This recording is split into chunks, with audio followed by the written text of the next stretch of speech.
بسم اللہ الرحمن الرحیم۔ السلام علیکم، ویلکم ٹو ماہم کہانی۔ پلیز ناول کو لائک کر دیجئے۔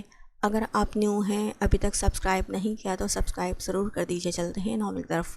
مگر یہاں کے پولیس والے بھی آرپی کے ساتھ ملے ہوئے ہیں۔ جن 3 لوگوں سے آج میں بھیڑا، ان میں سے ایک پولیس والا تھا، اس کو تو میں نے زندہ چھوڑ دیا، مگر باقی اتنے خوش قسمت نہیں نکلے۔ وجدان نے ضبط سے مٹھیاں کسی تھیں۔ پھر اب ہم یہاں سے نکلنے کی مکمل کوشش کریں گے بس کے ذریعے، اور اگر کسی نے ٹانگ اڑائی تو اس سے خود ہی نمٹ لیں گے، لیکن اگر کوئی بھی مسئلہ ہوا تو تم اور اشال اس میں نہیں پڑو گے۔ ان لوگوں نے تم دونوں کو نہیں دیکھا، اس لیے خاموشی سے چلے جانا۔ اور پھر وادی کے اختتام پر ایک ہائی وے ہے جہاں ایک اکلوتا چائے والا ہے، وہاں ملنا مجھے 2 دن بعد ٹھیک 10 بجے، اور اگر نہیں ملوں تو اس سے اگلے دن، ایسا 10 دن تک کرتے رہنا۔ سعد نے حیرت سے اس کی طرف دیکھا۔ اور اگر نہیں، فکر مت کرو سعد، میں تمہیں ضرور ملوں گا، وعدہ رہا۔ وجدان کی بات پر سعد نے اس بات میں سر ہلایا۔ خدا کرے اس سب کی نوبت ہی نہ آئے۔ سعد وہاں سے چلا گیا تو وجدان نے اس کمرے کی طرف دیکھا جہاں کافی دیر سے زرش گئی ہوئی تھی۔ اسے ڈھونڈ تو لیا تھا، لیکن اب اس کے پاس جانے کی ہمت ہی نہیں کر پا رہا تھا۔ اپنا کہا ہر لفظ، ہر جملہ اس کے کانوں میں گونج رہا تھا۔ کافی دیر وجدان باہر بیٹھا اس دروازے کو دیکھتا رہا تھا۔ تبھی اشال کھانے کی خالی ٹرے لے کر باہر آئی۔ سنو، بتاؤ، اشال بالکل اسی کے انداز میں بولی۔ کیسی ہے وہ؟ کچھ بتایا اس نے؟ اشال اسے پھر سے کافی باتیں سنا دیتی اگر اس نے اس کے لہجے میں چھپی پریشانی نہ محسوس کی ہوتی تو۔ کچھ بتایا تو نہیں اس نے، لیکن کافی زیادہ ڈری ہوئی ہے۔ آئی تھنک آپ خود جا کر اس سے پوچھیں گے تو وہ اپنی فیلنگز بہتر طریقے سے بتا سکے گی، آخر بیوی ہے آپ کی۔ اشال کی بات پر وجدان نے گہرا سانس لیا۔ مجھے ایسا نہیں لگتا۔ ریلی؟ آپ لوگ عورتوں کو کہتے ہیں کہ ہمارا دماغ گھٹنوں میں ہوتا ہے، شاید ایسا ہوتا بھی ہو، لیکن آپ مردوں کا دل تو یقیناً گھٹنوں میں ہوتا ہے، جذبات کو سمجھتے ہی نہیں ہیں۔ وجدان اسے خطرناک آنکھوں سے گھور رہا تھا، لیکن اس کے باوجود اشال کا چلتا منہ بند نہیں ہوا تھا۔ قسم سے آپ نہ جذبات اور دل کی بات کرنا بحث کے آگے بین بجانے کے مترادف ہے۔ وجدان نے اس پٹاخہ کو غصے سے دیکھا تھا۔ تمہاری زبان کچھ زیادہ ہی بے لگام ہوتی جا رہی ہے۔ وجدان نے اسے اپنی خطرناک سبز آنکھوں سے زیر کرنے کی کوشش کی، مگر اشال نے اپنی ہری آنکھیں اس کی آنکھوں میں بہادری سے گاڑی۔ میری زبان کو لگام لگا ہی کب تھا؟ اشال نے ایک طنزیہ مسکراہٹ سے اسے دیکھا اور سعد کے پیچھے چلی گئی، جبکہ وجدان کافی دیر بیٹھ کر یہ سوچتا رہا تھا کہ کیسے وہ اس کے دکھ کا اور کرب کا اندازہ لگائے، کیسے معلوم کرے کہ وہ ٹھیک تو ہے۔ اتنا تو وہ جانتا تھا، زرش سے دور رہنا اب اس کے بس میں نہیں تھا۔ جس پتھر کو زرش نے اپنی محبت سے صرف اور صرف اپنے لیے موم بنایا تھا، وہ اب زرش کی محبت کا طلبگار ہو چکا تھا۔ پھر کافی دیر باہر بیٹھے سوچنے پر ایک ترکیب وجدان کے ذہن میں آئی تھی، جس کی بنا پر وہ اس کی کیفیت کا اندازہ بخوبی لگا سکتا تھا۔ وہ جانتا تھا کہ اس کی حرکت یا تو مقابل کو بہت زیادہ ڈرا دے گی یا غصہ دلا دے گی، اور وجدان دعا کرتا تھا کہ کیفیت دوسری والی ہی ہو۔ زرش کو یقین نہیں آ رہا تھا کس طرح سے وہ اس قید خانے سے نکل آئی تھی، اپنوں میں آ گئی تھی، لیکن اس کا یہ مطلب تو نہیں تھا نا کہ اس کی مشکلات ختم ہو چکی تھیں۔ عربی کے الفاظ اس کے ذہن میں گھوم رہے تھے کہ کوئی بھی مرد گھر سے باہر رہنے والی عورت کو نہیں اپناتا تو کیا سچ میں وجدان اسے طلاق دے دے گا؟ یہ سوچتے ہی زرش پھر سے رونے لگی۔ وہ صبح سے اس کے پاس بھی تو نہیں آیا تھا، ایک بار بھی اسے اس کا درد جاننے کی کوشش نہیں کی۔ وہ اب بھی بالکل پہلے جیسا ہی سنگ دل تھا۔ پھر وہ یہاں کیا کر رہا تھا؟ یہ سب سوچ کر زرش کو وجدان پر مزید غصہ آنے لگا۔ ہاں، وہی تو بے وقوف تھی نا جو اپنے آپ کو یوں اس کے سامنے پیش کرتی رہی، اس پتھر دل سے سر پھوڑتی رہی، لیکن اب ایسا نہیں ہوگا۔ زرش نے بہت بے دردی سے اپنے آنسو صاف کیے اور خود سے عہد کیا کہ اسے اب وجدان کی بے رخی یا کسی بھی عمل سے فرق نہیں پڑے گا، لیکن وہ نہیں جانتی تھی کہ اس کا پتھر دل محبوب کیا سوچے بیٹھا ہے۔ اپنے خیالات میں اس قدر مہو تھی کہ اسے دروازہ کھلنے اور لاک ہونے کی آواز ہی سنائی نہیں دی۔ کس کی اجازت سے گئی تھی تم گھر سے باہر؟ وجدان کی گرجدار آواز پر زرش چونک کر اسے دیکھنے لگی اور اس کی آنکھوں میں غصہ دیکھ کر خوف کے عالم میں بیک گراؤنڈ سے جا لگی۔ جواب دو، کیوں نکلی تھی تم گھر سے باہر؟ وجدان کا لہجہ کافی سخت تھا اور اس لہجے کے زیر اثر زرش مزید ڈر گئی۔ آپ نے ہی تو کہا تھا جانے کو۔ زرش نے گھبراتے ہوئے اشارہ کیا تو وجدان طوفان کی تیزی سے اس کے پاس گیا اور اسے کندھوں سے تھام کر اپنے مقابل کھڑا کیا۔ زرش لڑکھڑا کر اسی کے سہارے کھڑی ہو گئی۔ وہ دونوں اتنے قریب تھے کہ زرش اس کی سانسوں کی گرماہٹ اپنے چہرے پر محسوس کر سکتی تھی۔ زرش حیرت سے اپنی آنکھیں بڑی کیے وجدان کو دیکھنے لگی۔ پاگل لڑکی، کمرے سے نکلنے کو کہا تھا میں نے، گھر سے نہیں۔ سراپا امتحان بنی ہوئی تھی تم میرے لیے، دل کی دنیا ہلا گئی تھی تم۔ مجھے کچھ سمجھ نہیں آیا تھا کیسے تمہیں دور کرتا، اس لیے کہا وہ سب۔ وجدان نے اسے مزید اپنے قریب کیا تو زرش کی دھڑکن تیز ہو گئی۔ ایک نیا سا احساس اس کے دل میں اجاگر ہوا۔ خوف کی جگہ اب گھبراہٹ نے لے لی۔ اب بتا رہا ہوں، اگر پھر کبھی ایسا کچھ کیا نا تو ٹانگیں کاٹ دوں گا تمہاری، تاکہ چھوڑ کر جانا تو دور کی بات ہے، ہل بھی نہ پاؤ اپنی جگہ سے۔ زرش آنکھیں بڑی کیے اسے دیکھ رہی تھی۔ وہ اسے بہت کچھ سنانا چاہتی تھی، اسے پوچھنا چاہتی تھی کہ کس حق سے وہ یہ باتیں کر رہا ہے۔ یہ رشتہ تو ایک مذاق تھا نا اس کے لیے، لیکن وجدان نے اسے یہ سب پوچھنے کا موقع ہی کہاں دیا تھا۔ اس کے دونوں ہاتھ تو وجدان کی گرفت میں تھے، جنہیں وہ چھڑانے کی ہر ممکن کوشش کر رہی تھی۔ وجدان کی نظر اس کے ماتھے پر موجود کافی گہرے زخم پر پڑی، جو ضرور بہت زور سے کسی چیز کے ساتھ ٹکرانے کی وجہ سے آیا تھا اور اب کافی حد تک بھر چکا تھا، لیکن پھر بھی وہ وجدان کے اندر ابلتے غصے کے لاوے کو مزید بھڑکا گیا تھا۔ وعدہ کرتا ہوں نور، اسے میں جہنم سے بھی ڈھونڈ نکالوں گا، اور پھر تمہاری ہر تکلیف کا مداوع کرنا ہوگا اسے، اپنی آخری سانس تک اس کی زندگی ہی جہنم سے بھی بدتر بنا دوں گا۔ زرش وجدان کے غصے کا اندازہ اس کی آواز سے لگا سکتی تھی، لیکن پریشان تو وہ اس بات پر تھی جیسا عربی نے کہا تھا ویسا تو کچھ بھی نہیں ہو رہا تھا۔ وجدان اسے ڈانٹ کر گھٹیا نہیں کہہ رہا تھا تو کیا عربی نے جھوٹ کہا تھا؟ اچانک ہی وجدان نے اپنے دہکتے لب زرش کے ماتھے پر موجود چوٹ پر رکھے تو زرش اپنے خیالوں کی دنیا سے باہر آئی اور گھبرا کر وجدان کو دیکھنے لگی، جو اب اس کے ماتھے سے اپنے ہونٹ ہٹا کر اس کے گال پر موجود عربی کے دیے تھپڑ کے نشان پر رکھ چکا تھا۔ اس کے بعد جب وجدان نے وہاں سے بھی اپنے لب ہٹا کر اس کے ہونٹ کے پاس بنے زخم پر رکھ دیے تو زرش نے کانپتے ہوئے اپنی آنکھیں مون لی اور اپنے ہاتھوں کو وجدان کے سینے پر رکھ کر اسے خود سے دور کرنے لگی، جبکہ وجدان تو بے خود سا ہوا اس کے ہر زخم پر اپنے پیار کا مرہم لگا رہا تھا، جیسے اس کی ہر تکلیف کو اپنے ہونٹوں سے چن رہا ہو۔ زرش کو تو لگ رہا تھا اس کی سانسیں ہی تھم جائیں گی۔ وہ کہاں وجدان کی اس قدر قربت کی عادی تھی۔ جب اسے کچھ سمجھ نہیں آیا کہ کیسے وجدان کو خود سے دور کرے تو گھبرا کر اپنے لب کاٹنے لگی، جبکہ اس کی اس حرکت پر وجدان کی نظر ان سرخ لبوں پر ٹھہر سی گئی تھی۔ تم نے اس سینے میں موجود پتھر کو دھڑکنا سکھایا ہے نور، آئندہ مجھ سے دور مت جانا ورنہ یہ دھڑکتا دل رک جائے گا، وجدان نے بجھل سے لہجے میں کہا۔ زرش اس کی بند کیے اس کی آنکھوں کی گرماہٹ اپنے ہونٹوں کے بہت قریب محسوس کر رہی تھی، اور اس کی وجہ سے اس کی سانس اب مکمل طور پر سینے میں اٹک گئی تھی۔ وہ اس کی بولتی آنکھوں اور معنی خیز باتوں کو نہیں سمجھ پا رہی تھی۔ ابھی تو پیار سے سمجھایا ہے جانے وجدان، اگلی بار تم نے دوری کا سوچا بھی نا تو اس کی سزا کے لیے بھی تیار رہنا۔ وجدان نے اس کی بند آنکھوں اور دہکتے گالوں کو دیکھ کر مسکرا کر کہا اور اسے چھوڑ کر دور ہو گیا۔ جو وہ جاننا چاہتا تھا اس کی قربت میں جان چکا تھا۔ یہ خدا کا کرنا ہی تھا کہ وہ جس طرح سے وجدان کے پاس سے گئی تھی اسی طرح سے واپس بھی آئی تھی۔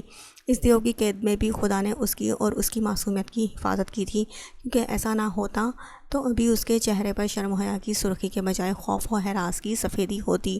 وجدان کا دل کر رہا تھا کہ وہ ابھی اسی وقت خدا کے سامنے سجدہ شکر میں گر جائے۔ وجدان کے دور ہوتے ہی زرش نے اپنی آنکھیں کھولی اور اپنے پہلے سے گلابی چہرے کو خفگی سے سجا کر اسے دیکھا۔ آپ آئندہ بالکل بھی میرے قریب مت آئیے گا، آپ مجھے بالکل بھی اچھے نہیں لگتے۔ اب کس محبت کی بات کر رہے ہیں؟ یہ سب تو صرف سمجھوتا اور مذاق تھا نا آپ کے لیے، تو پھر اب میری تکلیف اور دوری سے کیا فرق پڑتا ہے آپ کو؟ زرش نے روتے ہوئے اسے اشارہ کیا تو وجدان سینے پر ہاتھ باندھ کر اسے دیکھنے لگا۔ وہ اس کی باتیں مکمل طور پر نہیں سمجھ سکا تھا، لیکن اس کی آنکھوں میں موجود شکوے دیکھ کر سب سمجھ گیا تھا۔ اور اس محبت کا کیا جانم جس کے سوال تم نے مجھ سے کیے تھے؟ وجدان کے لہجے میں بلا کا اطمینان تھا۔ ختم ہو گئی وہ محبت، آپ کے لفظوں نے بہت زیادہ بے دردی سے مار ڈالا تھا میری محبت کو۔ زرش نے شکوہ کنا بھیگی آنکھوں سے وجدان کو دیکھا، جو اب بہت بے چینی سے اس کی آنکھوں سے نکلتے ہوئے آنسوؤں کو دیکھ رہا تھا۔ زرش کی بات اس کے دل کو بہت تکلیف دے گئی تھی، لیکن وجدان نے ظاہر نہیں ہونے دیا۔ اتنا تو وہ جانتا تھا وہ زرش کے اسی سلوک کے قابل ہے۔ مرہم بھی تو میں ہی بنوں گا نور خان، تمہارے دل کے ہر زخم کو اپنی بے پناہ محبت سے بھر دوں گا۔ اتنا عشق کروں گا تم سے کہ میری محبتوں سے پناہ مانگو گی تم، وعدہ ہے یہ اس دل کا نور سے جسے تم نے دھڑکنا سکھایا ہے۔ وجدان نے اچانک سے زرش کے قریب آ کر اس کے گال کے ساتھ اپنا گال لگایا۔ ناراض ہوں آپ سے، دور ہو جائیے مجھ سے۔ اس سے دور ہوتے ہی زرش نے اشارہ کیا تو اس دور ہونے والی بات وجدان کو بالکل بھی پسند نہیں آئی، اس لیے اس نے زرش کو دیوار کے ساتھ لگا کر اپنی قید میں لے لیا۔ زرش ابھی بھی آنکھیں بڑی کیے اس کے بدلے ہوئے تیور دیکھ رہی تھی، لیکن اس کی آنکھوں میں موجود جنون سے بہت زیادہ گھبرا بھی رہی تھی۔ ناراض ہو، کوئی بات نہیں، تمہیں 1000 مرتبہ مناؤں گا، لیکن یہ دور ہونے والی بات آئندہ غلطی سے بھی مت کرنا، سمجھی؟ اتنا کہہ کر وجدان نے اپنے دہکتے لب اس کے ماتھے پر رکھے تو زرش کانپ کر رہ گئی، لیکن اگلے ہی لمحے وجدان اس سے دور ہو کر ایک دل فریب مسکراہٹ کے ساتھ اسے دیکھنے لگا۔ زرش کی پلکیں بھیگی تھیں، زرش کانپتے جسم کے ساتھ جلدی سے اس سے دور ہوئی۔ گھبراہٹ کے مارے اس کی پلکیں اور لب پھڑپھڑا رہے تھے، اور اس حالت میں وہ وجدان کے دل میں ہلچل پیدا کر رہی تھی۔ اگر مجھ سے محبت نہیں کرتے تو کیوں کر رہے ہیں یہ سب؟ زرش نے روتے ہوئے سوال کیا۔ وہ بھلا کیسے وجدان کے نفرت بھرے وہ الفاظ بھلا دیتی؟ تمہیں یہ سب لگتا ہے کہ میں تم سے محبت نہیں کرتا؟ وجدان کے حیرت سے پوچھنے پر زرش نے فوراً ہاں میں سر ہلایا۔ وجدان نے گہرا سانس لے کر خود پر قابو پایا تھا۔ خود کو تھوڑا مضبوط کر لو جانے وجدان، پھر تمہیں اپنی محبت کا اندازہ اور دیدار سب کروا دیں گے، لیکن ابھی تم اس کے لیے بہت نازک ہو۔ وجدان کے لہجے میں موجود بے خودی اور تڑپ محسوس کر کے زرش نے گھبراہٹ کے مارے اپنا ہاتھ بہت زوروں سے دھڑکتے دل پر رکھا۔ آرام کرو نور، پھر ہمیں کل ہی یہاں سے جانا ہے۔ اس کی بند نگاہوں کو دیکھتے ہوئے وجدان نے اتنا ہی کہا اور وہاں سے چلا گیا۔ زرش نے آنکھیں کھول کر خالی کمرہ دیکھا تو سکھ کا سانس لیا۔ آدھی رات کے وقت ہلکی پھلکی برف باری میں کالے کپڑوں میں ملبوس وہ جو زیارت کے اس مخصوص گھر کی طرف جا رہا تھا، خبر تو پکی تھی آربی کا ٹھکانہ یہی تھا۔ اس نے اس محل نما گھر کے قریب پہنچتے ہی اپنا چہرہ بھی کالے رومال میں ڈھانپ لیا اور کافی مشکل سے اس اونچی دیوار کو پھلانگ کر اس گھر کی حدود میں داخل ہوا۔ گھر اس وقت اندھیرے میں ڈوبا ہوا تھا، جیسے وہاں پر کوئی بھی موجود نہ ہو۔ شاید اس کا انکشاف صحیح تھا، وہ لوگ یہاں سے جا چکے تھے، اور اگر ایسا تھا تو اس کا یہاں آنا بے مقصد تھا۔ یہی مل جانا آربی، تمہاری موت آسان ہو جائے گی، اس نے اپنی پینٹ کی جیب سے بندوق نکال کر کہا، اور سبز آنکھوں میں وحشت لیے وہ وجود آگے بڑھنے لگا۔ ایک کھڑکی کو کافی مہارت سے کھول کر وہ وجود اندر داخل ہوا اور ارد گرد دیکھ کر اپنے مقصد کی چیزیں ڈھونڈنے لگا، مگر افسوس کی بات تو یہ تھی پورا کا پورا کمرہ خالی تھا۔ وہاں اسے کچھ بھی ایسا نہیں ملا جو اس کے کام آ سکے۔ اے کون ہے تو؟ وہیں رک جا، ایک آدمی کی آواز پر کالے کپڑوں میں ملبوس شخص اپنی جگہ پر ساکت ہوا۔ کون ہے تو اور یہاں کیا کر رہا ہے؟ اس شخص نے کافی غصے سے پوچھا تھا۔ تو ایک پل کو تو وہاں خاموشی رہی اور پھر فضا میں سرسراتی آواز آئی، سکندر۔ کالے کپڑوں میں ملبوس اس وجود نے پلٹ کر اس آدمی کو دیکھا۔ جھوٹ، بالکل جھوٹ، سکندر تو ابھی اس کے الفاظ مکمل طور پر ادا بھی نہیں ہوئے تھے جب اچانک ہی سکندر نے اپنی بندوق اٹھا کر انتہائی تیزی اور درست نشانے کے ساتھ پہلے ایک گولی اس کے بندوق تھامے ہاتھ اور پھر دوسری گولی اس کی ٹانگ پر مار دی۔ اتنا تو سکندر بھی سمجھ چکا تھا کہ یہ بے بس آدمی اس گھر میں بالکل اکیلا تھا۔ آربی کہاں ہے؟ سکندر نے انتہائی غصے کے عالم میں فرش پر پڑے اس آدمی کو گریبان سے پکڑ کر پوچھا تھا۔ نہیں جانتا، سکندر نے اسے مزید بولنے کا موقع دیے بغیر ہی گولی دوسری ٹانگ میں مار دی، جس سے وہ شخص کراہ اٹھا۔ آربی کہاں ہے؟ اس مرتبہ سکندر کے لہجے میں بے پناہ غصہ تھا، مگر افسوس کی بات تو یہ تھی کہ اتنی تکلیف سے بھی وہ شخص بے سدھ ہو چکا تھا۔ سکندر نے اس کی گردن پر ہاتھ رکھ کر معائنہ کیا، وہ شخص مر چکا تھا، ناکارہ۔ سکندر نے غصے سے اسے زمین پر پھینکا اور باہر کی طرف چل دیا۔ دیوار کو پھر سے کافی مشکل سے پھلانگ کر وہ باہر آیا اور وہاں سے جانے لگا۔ سکندر الفاظ دورانی، ایک جانی پہچانی آواز سکندر کی سماعتوں سے ٹکرائی تو سکندر کے چلتے قدم رکے۔ اس کا دل ایک پل کو دہلا تھا۔ کب تک چھپو گے؟ تمہیں کیا لگا تھا میں سچ کبھی نہیں جان پاؤں گا؟ سکندر اب کی بار مڑا۔ سبز آنکھیں بالکل ہی اپنے جیسی سبز آنکھوں سے ٹکرائی تھی، لیکن اچانک ہی سکندر نے اپنی بندوق اٹھائی اور سامنے موجود شخص کے سر کا نشانہ بنا کر گولی چلا دی، جو بالکل اس کے کان کے پاس سے گزر کے پیچھے موجود دیوار کو لگی۔ لیکن اس سے پہلے کہ وہ شخص اس سے سنبھلتا، سکندر نے وہاں سے دوڑ لگا دی اور اندھیرے میں غائب ہو گیا۔ سکندر کا نشانہ کبھی بھی نہیں چکا تھا، مگر اس آدمی کو مارنا اس کا مقصد نہیں تھا، کیونکہ سکندر اچھے لوگوں کا دشمن نہیں تھا۔ صبح زرش کی آنکھ کھلی تو وہ کمرے میں بالکل اکیلی تھی۔ وجدان کی باتوں کو یاد کر کے وہ بہت زیادہ کنفیوز ہو رہی تھی، لیکن اس نے خود سے وعدہ کیا تھا کہ وہ اس کی باتوں میں نہیں آئے گی، پھر سے اپنی محبت اور جذبات کا مذاق نہیں بننے دے گی۔ زرش یہ تو نہیں جانتی تھی کہ اب وجدان یہ سب کیوں کر رہا ہے، لیکن اتنا ضرور جانتی تھی کہ اب وہ اتنی آسانی سے اسے معاف نہیں کرے گی۔ تم اٹھ گئی، اچھا ہے، چلو اب ہمیں جلدی نکلنا ہے۔ اشال نے اس کے سامنے آ کر اسے جیکٹ، گرم شوز، دستانے اور ایک عبایا پہننے کو دیا۔ فجر کا وقت ہو رہا تھا اور وجدان کو لگ رہا تھا کہ یہ وقت یہاں سے جانے کے لیے بہترین رہے گا۔ زرش نے اس بات میں سر ہلایا اور جلدی سے وہ سب پکڑ کر پہننے لگی۔ وہ بہت زیادہ ڈر بھی رہی تھی، کیونکہ نہیں جانتی تھی وہ لوگ یہاں سے کیسے نکلیں گے۔ چلو آؤ جلدی، دیر ہو رہی ہے، سعد نے دروازے میں آ کر کہا تو اشال نے زرش کا ہاتھ تھاما اور اس کے ساتھ باہر آ گئی۔ زرش نے سعد کو دیکھا جو اپنے ہمیشہ والے حلیے میں ہی تھا، لیکن وجدان کالی شلوار قمیص پر بلوچی ٹوپی پہنے اور اسکن کلر کی مردانہ چادر اوڑھے بہت زیادہ مختلف اور انتہائی زیادہ خوبرو لگ رہا تھا۔ ایک پل کے لیے تو زرش بھی اس کی وجاہت میں اس قدر کھو کر رہ گئی تھی کہ اسے پتہ ہی نہیں چلا کہ کب اشال وہاں سے چلی گئی تھی اور اس کی جگہ وجدان اس کے بالکل سامنے آ کر کھڑا تھا۔ صرف تمہارا ہی ہوں نور خان، ساری زندگی دیکھتی رہنا، ابھی ذرا دیر ہو رہی ہے۔ وجدان نے مسکراتے ہوئے سرگوشی کی تو زرش اپنی حرکت کو پرکھتے ہوئے دہکتے رخساروں کے ساتھ اس سے دور ہوئی اور پھر اس کو مسکراتے دیکھ کر اپنا منہ پھلا کر ناراضگی کا اظہار کرتے ہوئے اشال کے پاس چلی گئی۔ زماب نام مینا، میری معصوم محبت، وجدان نے انتہائی محبت سے کہا اور پھر ان کے پیچھے چل دیا۔ برف باری کی وجہ سے کافی دیر کے بعد انہیں ایک بس ملی، وہ لوگ اسی میں سوار ہو گئے۔ زرش وجدان کے عقب میں بیٹھی تھی، سعد اور اشال ان دونوں سے کافی فاصلے پر بیٹھے ہوئے تھے۔ سارا راستہ زرش ان سب کی سلامتی کے لیے دعائیں مانگتی رہی تھی، وہ اب اس مصیبت سے نکلنا چاہتی تھی۔ اچانک گاڑی رکی تو زرش خوف سے کانپتے ہوئے وجدان کے قریب ہوئی اور اپنا کپکپاتا ہاتھ وجدان کے ہاتھ پر رکھ دیا۔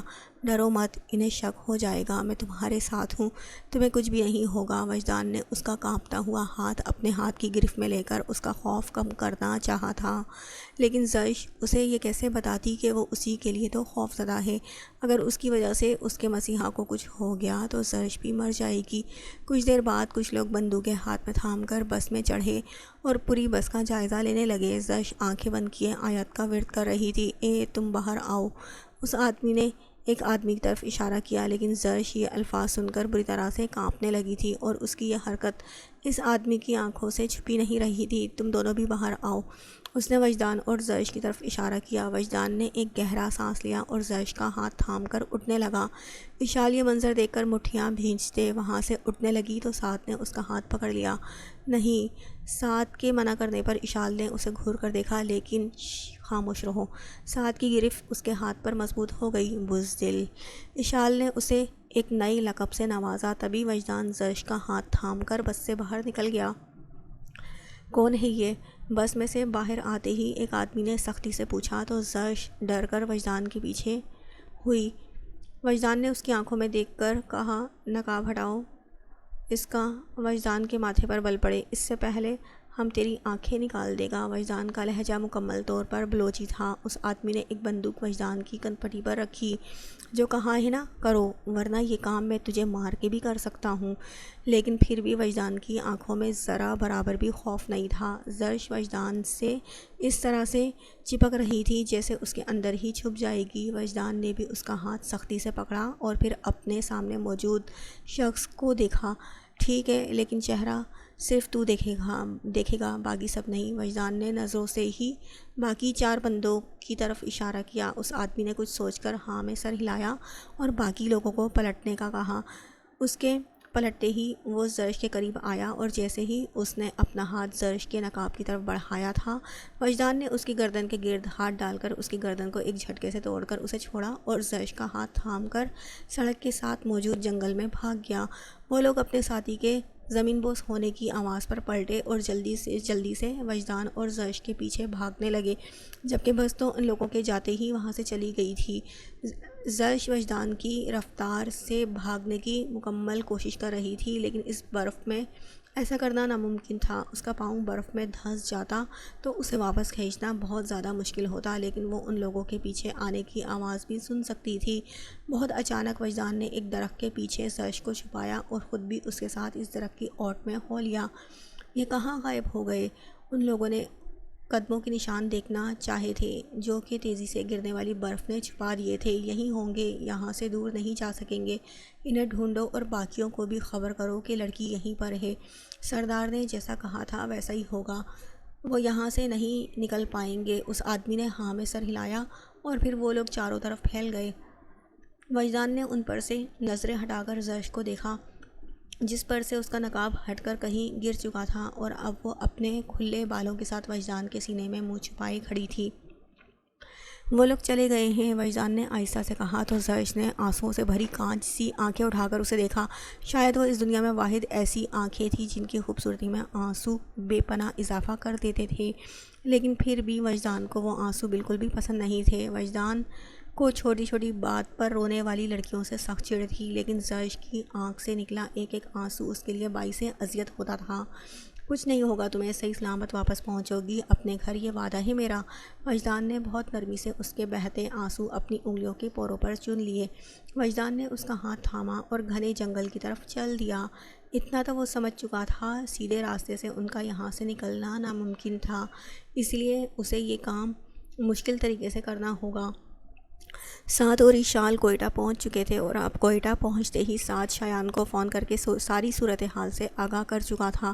فکر مت کر سعد، میں کل ہی فلائٹ سے کل وہاں پہنچ جاؤں گا اور تو وجدان کی ٹینشن مت لے۔ اپنے ایک مشن میں گلیشیئر میں رکنا پڑا تھا اسے اور 1 مہینے کے بعد بھی زندہ واپس آ گیا تھا۔ وہ کیسی بھی سچویشن سے گزر سکتا ہے۔ سعد نے گہرا سانس لیا۔ یار بات وجدان کی نہیں زرش کی ہے، اس سب کی عادی نہیں ہے وہ، سعد نے پریشانی سے کہا تو ایک پل کو دوسری طرف خاموشی چھا گئی۔ تو کہہ تو صحیح رہا ہے یار، چل میں کل ہی آ رہا ہوں وہاں۔ شایان نے اتنا کہہ کر فون بند کر دیا۔ سعد نے ایک نظر ریسٹورنٹ کے ٹیبل پر بیٹھی اشال کو دیکھا اور اس کے پاس آ کر بیٹھ گیا۔ تم نے کھانا نہیں کھایا؟ سعد نے اس کے سامنے موجود کھانے کی طرف اشارہ کیا جو ابھی تک ویسے کا ویسے ہی پڑا تھا۔ آپ نے بہت غلط کیا ایجنٹ جی، صرف 4 یا 5 آدمی تھے، وہ آپ دونوں مل کر آرام سے ڈھیر کر سکتے تھے انہیں، اشال نے انتہائی غصے سے کہا۔ اشال وہ صرف شروعات تھی، تم نے خود نہیں دیکھا تھا آگے کتنی ہی جگہ مزید لوگ اور پولیس والے ناکہ بندی کر کے کھڑے تھے، ہر جگہ سے یوں نہیں گزر سکتے تھے ہم، سعد نے بے بسی سے کہا۔ تو پھر ہمیں بھی اس وقت یہاں نہیں ان دونوں کے ساتھ ہونا چاہیے تھا۔ اشال نے اسے چشمے کے پیچھے سے گھورا تو سعد نے گہرا سانس لیا۔ ہمیں ان کی مدد کرنی ہے اشال، اور وہ ہم یہاں رہ کر بہتر طریقے سے کر سکتے تھے۔ تم وجدان کو اتنا ہلکے میں مت لو، وہ ہینڈل کر لے گا سب، سعد نے اس کا غصہ کم کرنے کے لیے کافی نرمی سے کہا۔ تو اشال نے بھی ایک گہرا سانس لیا اور پھر خاموشی سے کھانا کھانے لگی۔ آئی ایم سوری، مجھے آپ سے اتنی بدتمیزی نہیں کرنی چاہیے تھی، تھوڑی دیر بعد اشال نے کہا۔ سعد نے مسکرا کر اسے دیکھا۔ کوئی بات نہیں، مجھے پتہ ہے تم زرش کو لے کر پریشان ہو، سعد نے کافی نرمی سے کہا۔ میں بس چاہتی ہوں کسی کو بھی کچھ نہ ہو۔ بہت دیر کے بعد وہ بولی تھی، میں بہت دنوں کے بعد کسی سے مانوس ہوئی ہوں اور میں نہیں چاہتی انہیں کھو دوں۔ اشال کی آواز میں نمی محسوس کر کے سعد نے پریشانی سے اشال کو دیکھا جو دوسری طرف چہرہ کیے اپنے آنسو چھپانے کی مکمل کوشش کر رہی تھی۔ سعد نے اپنا ہاتھ اس کے ہاتھ پر رکھا تھا۔ کچھ نہیں ہوگا اشال، تم فکر مت کرو، بس 2 دن کا وقت دو، انہیں بالکل صحیح سلامت یہاں لے کر آؤں گا، وعدہ رہا۔ اشال کافی دیر سعد کی بھوری آنکھوں کو دیکھتی رہی اور پھر سعد کے ہاتھ کی طرف اشارہ کیا۔ آپ نے میرا ہاتھ پکڑا ہوا ہے، میری تو خیر ہے، لیکن آپ کی تہذیب ڈسٹرب ہو جائے گی۔ سعد نے اسے پھر سے مذاق کرتے دیکھا تو ہنستے ہوئے اپنا ہاتھ اس کے ہاتھ سے پرے ہٹایا اور خود بھی کھانا کھانے لگا۔ زرش کب سے وجدان کے ساتھ چلتی جا رہی تھی اور اب وہ بری طرح سے تھک چکی تھی، لیکن پھر بھی وجدان ایک بار بھی مڑے بغیر یا اس کی بات سنے بغیر چلتا چلا گیا تھا۔ اس سب پر اس قدر ٹھٹھرتی سردی میں زرش کا جسم سن ہو رہا تھا۔ جب زرش کو لگا کہ اس کے پاؤں اور ٹانگیں اب مزید اس کا ساتھ نہیں دیں گے تو اپنا ہمیشہ والا رونے کا شغل منانے لگی۔ اس کے رونے کی آواز پر وجدان کے چلتے قدم رکے۔ کیا ہوا، رو کیوں رہی ہو؟ وجدان نے رک کر کافی نرمی سے پوچھا تو زرش نے انکار میں سر ہلایا۔ چلو پھر۔ وجدان کے کہنے پر زرش چل تو پڑی، لیکن وہ پھر سے رونے لگی، مگر اس بار وجدان اس کے رونے کی وجہ سمجھ گیا تھا۔ زیادہ تھک گئی ہو تو اٹھا کر لے جاؤں، وجدان نے مسکرا کر کہا تو زرش نے اپنے آنسو روک کر پہلے آنکھیں بڑی کر کے وجدان کو حیرت سے دیکھا اور پھر ناراضگی سے اپنا منہ پھلا لیا تھا۔ ایسا کر کے وہ بہت زیادہ کیوٹ لگنے لگی تھی۔ وجدان نے اس پر سے اپنی نظریں پھیر لیں۔ وجدان نے اسے پھر سے کھینچنے کی کوشش کی، لیکن اس مرتبہ زرش نے بھرپور مزاحمت کی اور اپنا ہاتھ چھڑوا کر اشارہ کرنے لگی، میں تھک گئی ہوں۔ وجدان نے اس بات میں سر ہلایا، پھر ایک جگہ دیکھ کر وہاں اسے لے گیا۔ وجدان نے ارد گرد دیکھا، وہ لوگ اسے کہیں بھی نظر نہیں آ رہے تھے۔ مشکل کی بات تو یہ تھی انہیں ایک رات وادی کے اس جنگل میں گزارنی تھی، جو اس ٹھٹھرتی سردی میں لگ بھگ ناممکن ہی تھا، لیکن ایسی جگہوں پر پہاڑوں کے دامن میں ایسی بہت سی جگہیں مل جاتی ہیں جہاں پر برف نہیں پہنچ پاتی، اور وجدان کو ایسی ہی جگہ کی تلاش تھی۔ تمہیں بھوک لگی ہے؟ وجدان کے سوال پر زرش کی آنکھیں پھر سے نم ہو چکی تھیں۔ وجدان نے ایک گہرا سانس لیا۔ تو پھر اس میں رونے کی کیا ضرورت ہے؟ وجدان نے اپنے بیگ میں سے ایک بند نکال کر زرش کے ہاتھ میں پکڑایا اور خود ارد گرد جگہ تلاش کرنے لگا۔ تبھی اس کی نظر ایک بڑے سے پہاڑ پر پڑی جس کے نیچے ایک چھوٹا سا غار موجود تھا اور وہاں پر برف بھی موجود نہیں تھی۔ چلو نور، ہمیں وہاں چلنا ہے۔ وجدان نے پہاڑ کی طرف اشارہ کیا تو زرش نے انکار میں سر ہلا دیا۔ وہ اب ایک قدم بھی نہیں چلنا چاہتی تھی۔ چل کر جاؤ گی یا اٹھا کر لے جاؤں؟ وجدان کے سوال پر زرش نے اپنی آنکھیں بڑی کیں اور فوراً اٹھ کھڑی ہوئی۔ وجدان کے لبوں کو ایک مسکراہٹ نے چھوا تھا۔ چلو پھر۔ وجدان اسے وہاں پر لے آیا اور اپنے بیگ سے ایک چادر نکال کر اس کا لحاف بنایا۔ آج رات انہیں اسی سے گزارا کرنا تھا۔ وجدان کو اپنی تو فکر نہیں تھی، لیکن زرش کے لیے یہ سب سروائیو کرنا ناممکن تھا۔ اس سب پر وجدان آگ بھی نہیں جلا سکتا تھا، کیونکہ اس وجہ سے وہ بہت سے لوگوں کی نظر میں آ سکتے تھے۔ زرش سہم کر اس پہاڑ کی اوٹ میں بیٹھی ہوئی تھی۔ وجدان اس کے پاس جا کر بیٹھ گیا تو زرش نے اسے دیکھا۔ ہم یہاں سے کب باہر نکلیں گے؟ زرش نے پوچھا تو وجدان نے گہرا سانس لیا تھا۔ ابھی تو میں خود بھی نہیں جانتا اس بارے میں کچھ بھی، نور، میں جانتا ہوں کہ یہ سفر تمہارے لیے مشکل ہے، لیکن یہی ایک راستہ ہے اب ہمارے پاس۔ وجدان نے اسے درست بات بتانا ضروری سمجھا تھا۔ کیا آپ سے کچھ پوچھ لوں؟ وجدان کا دھیان زرش سے زیادہ ارد گرد تھا۔ وہ نہیں چاہتا تھا کہ کچھ بھی الٹا ہو ان کے ساتھ۔ آپ یہاں کیوں آئے؟ زرش کے سوال پر وجدان کے ماتھے پر بل پڑے تھے، کیونکہ مجھے منفی درجہ حرارت میں اس طرح باہر سونے کا بہت شوق ہے۔ بچپن کا سپنا تھا یہ میرا۔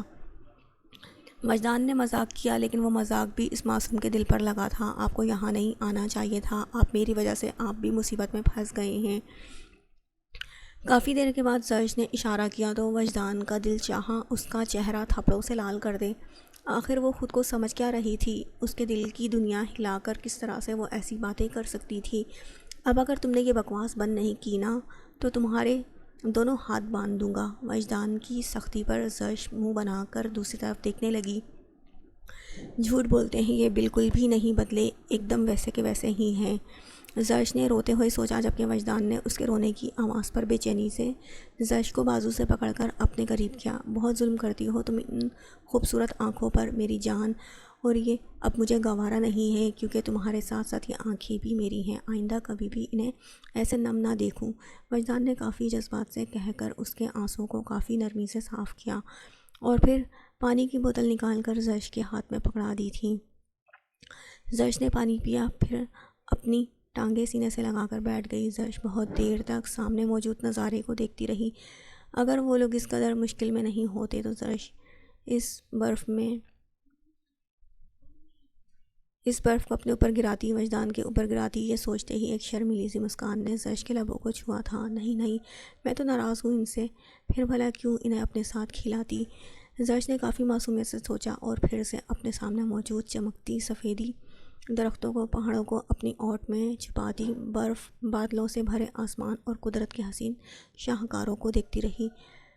کیا کچھ اتنا حسین بھی ہو سکتا ہے؟ زرش نے مسکرا کر سوچا، جبکہ اتنی دیر سے اسے یوں کھوئے ہوئے دیکھتا وجدان بھی تو یہی سوچ رہا تھا۔ جہاں زرش کے لیے وہ سب دل مو لینے والے نظارے تھے، وجدان کے لیے وہ خود دل کی گہرائیوں میں اترنے والا نظارہ بنی ہوئی تھی۔ کافی دیر تک وہ دونوں وہیں بیٹھے رہے تھے۔ رات گہری ہونے لگی تو وجدان نے ساتھ موجود دیوار سے اپنی کمر ٹکائی اور زرش کو کھینچ کر اپنے سینے پر گرا لیا۔ زرش گھبرا کر اس سے دور ہونے لگی۔ دیکھو نور، ایڈجسٹ کرو، اگر چاہتی ہو نا ہم دونوں کی کلفی نہ جم جائے تو چپ چاپ یہاں آؤ۔ وجدان نے کھینچ کر اسے اپنے سینے میں بھینچا۔ زرش نے مزاحمت کرنا چاہی تو وجدان نے بہت زیادہ سختی سے اس کی کمر کو پکڑا۔ ابھی تو صرف اپنے سے لپٹایا ہے، سکون سے لیٹی رہو ورنہ ہر حد پار کر جاؤں گا۔ وجدان کی دھمکی کارآمد ثابت ہوئی تھی۔ ہلنا تو دور کی بات ہے، زرش تو سانس بھی بہت آہستہ سے لے رہی تھی۔ اف میری معصوم سی جان! وجدان کے لبوں کو ایک دل فریب مسکراہٹ نے چھوا اور اس نے مسکراتے ہوئے اپنی جیکٹ اور چادر میں زرش کو چھپا کر اپنی آنکھیں مون لی، جبکہ زرش تو اس کے وجود سے ملنے والی گرمائش کی وجہ سے بہت جلد سو گئی، مگر وجدان نہیں سو پایا تھا۔ کافی دیر تک وہ اس تھوڑی سی روشنی میں زرش کے معصوم چہرے کو دیکھ کر ڈھیروں سکون اپنے اندر اتارتا رہا تھا۔ ایسا مت کرو نور، تمہیں اپنے دل تک رسائی دی تھی میں نے اور تم روح تک میں بستی جا رہی ہو۔ جن سے بھی محبت کی ان کی محبت نے مجھے تڑپایا ہی تھا۔ تم سے تو عشق کر چکا ہوں نور، تم نہ جانے میرا کیا حشر کرو گی۔ وجدان نے اس کے معصوم چہرے کو دیکھتے ہوئے سرگوشی کی اور پھر آنکھیں موند کر خود بھی سو گیا۔ وجدان کی آنکھیں کھلی تو صبح کی ہلکی سی روشنی افق پھیلی ہوئی تھی، لیکن دھند کی وجہ سے وقت کا اندازہ لگانا بہت مشکل تھا۔ وجدان نے نظریں جھکا کر اپنے سینے پر موجود اس موم کی گڑیا کو دیکھا، جو ابھی تک اس کی جیکٹ میں چہرہ گھسائے سکون سے سو رہی تھی۔ وجدان کو اس کا معصوم چہرہ اس دنیا کا سب سے حسین نظارہ لگ رہا تھا۔ وجدان نے اس کے بالوں میں ہلکے سے ہاتھ پھیرا تو ایک چھوٹی بلی کی طرح زرش کسمسا کر اس کے مزید قریب ہوئی۔ وہ وجدان کے صبر کا صحیح معنوں میں امتحان لے رہی تھی۔ اس کے سینے میں اٹھتے جذبات خود سری میں اترے ہوئے تھے۔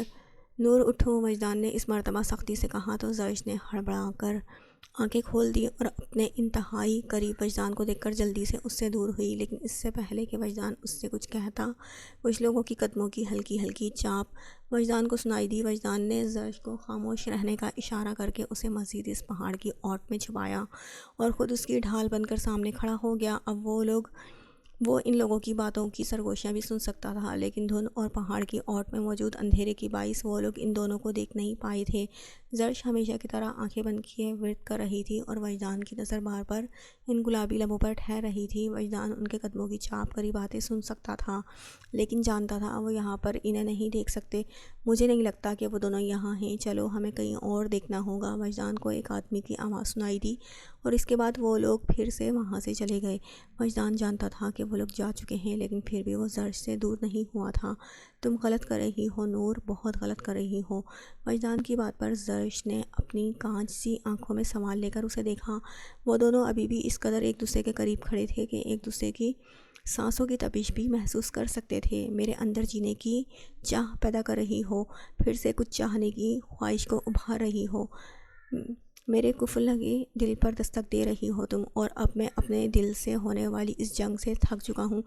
وجدان اپنے دل کے ہاتھوں مجبور ہو کر اس کے نازک لبوں پر جھکا اور اپنے سلگتے دل کو قرار بخشنے لگا۔ زرش جو اس کی باتوں میں پوری طرح سے ڈوبی ہوئی تھی، اس حملے کے لیے تیار نہیں تھی، اس لیے وہ لڑکھڑا کر گرنے لگی تو وجدان نے اس کی کمر کو تھام کر خود کے قریب مزید قریب کر لیا۔ اس کی پکڑ اس قدر مضبوط تھی کہ زرش کی مزاحمت کا موقع بھی نہیں مل رہا تھا۔ زرش کو لگ رہا تھا اس کی سانسیں ہی تھم جائیں گی، اس لیے تو وجدان کی جیکٹ کو زور سے جکڑ کر مزاحمت کرنے لگی، جبکہ وجدان تو کسی بھی شے کی پرواہ کیے بغیر خود میں سکون اتار رہا تھا۔ کافی دیر کے بعد زرش کی بند ہوتی سانسوں کی پرواہ کر کے وجدان اس سے دور ہوا تو زش آنکھیں بند کر کے گہرے گہرے سانس لینے لگی، جبکہ رخساروں کی سرخی اسے ایک انوکھا روپ دے گئی تھی۔ اپنے بے لگام جذباتوں کو قابو میں کر کے وجدان اس سے دور ہوا۔ چلو اب ہمیں چلنا ہے یہاں سے، وجدان نے اپنا سامان سمیٹا اور وہ دونوں پھر سے آگے بڑھنے لگے۔ عربی کافی زیادہ غصے میں تھا، ایک پوری رات گزر چکی تھی اور اس کے آدمی ابھی تک زرش کو نہیں ڈھونڈ پائے تھے۔ ہر گزرتے پل کے ساتھ عربی کی بے چینی بڑھتی ہی جا رہی تھی۔ آخرکار اپنے اتنے جنون کے اتنے قریب آ کر اسے پھر سے کھو دیا تھا۔ پتہ چلا کہاں ہے وہ۔